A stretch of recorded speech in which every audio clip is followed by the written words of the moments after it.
Forbidden Door tonight. 14 matches on this card. Wow. It's going to be a long show. But for people that aren't familiar with a lot of the Japanese wrestlers and maybe a more casual fan and just watch WWE, what should they be expecting from this card tonight? Well, that is a lot of matches that we've gotten. This is par for the course for an AEW show. The two big matches, I mean, to really play to everyone's strengths, I mean, both of those matches should go almost a half hour.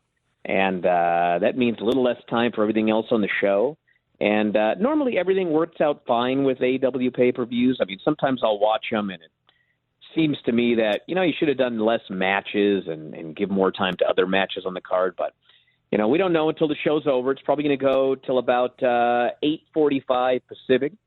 But for those of you that don't watch a lot of New Japan, I mean, it's a very there's no real way to describe it other than it's a little more hard-hitting, a little more, I don't know. I don't really want to compare because people end up getting mad, but everybody who's going to be working on the show for the most part, they're great professional wrestlers.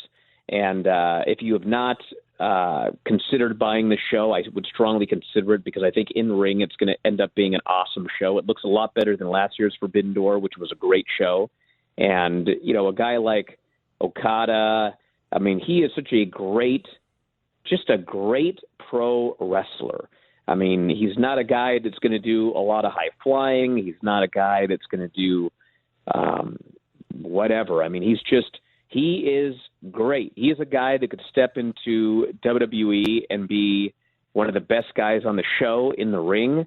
He's one of the best wrestlers I've ever seen in my life. Some say he's the greatest wrestler who has ever lived. And him and Bryan Danielson in the main event is going to be an unbelievably awesome match. And Will Ospreay and Kenny Omega is going to be a totally different, totally awesome match.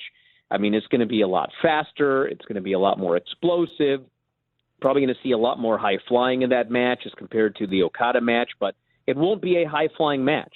It'll be just a hard hitting, explosive pro wrestling match. So if you don't watch a lot of New Japan, I think if you watch this show, you're going to want to watch more New Japan, just based on some of the guys you'll get a chance to see maybe for the first time.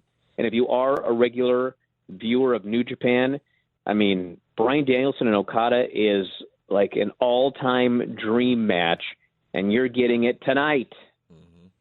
And, one that I wanted to mention to you, Tom Lawler got on the card. Of course, you work with Tom at Wrestling Observer. How excited are you to see Filthy Tom doing his thing on an AEW pay-per-view? I am very, very excited. I wish he would have done his angle with Adam Cole on Dynamite, but what can you do? He came out there on Rampage. They shot the angle. And yes, our own Filthy Tom Lawler is going to be in there with Adam Cole tonight. And, I'm a big fan of Adam Cole, and he's a super nice guy, much nicer than old Filthy Tom. But I guess we have to root for our own Filthy here on the show, even though he's let me down countless times. Ouch. I know the feeling. Come on. I know the feeling. It's okay. Let's not start this. We're super friends this week. Let me ask you something. You've been doing this You're not let down in a way where your stump was pulled, Mark, like I was. Yeah, it ain't that bad yet. We haven't got to that stage yet.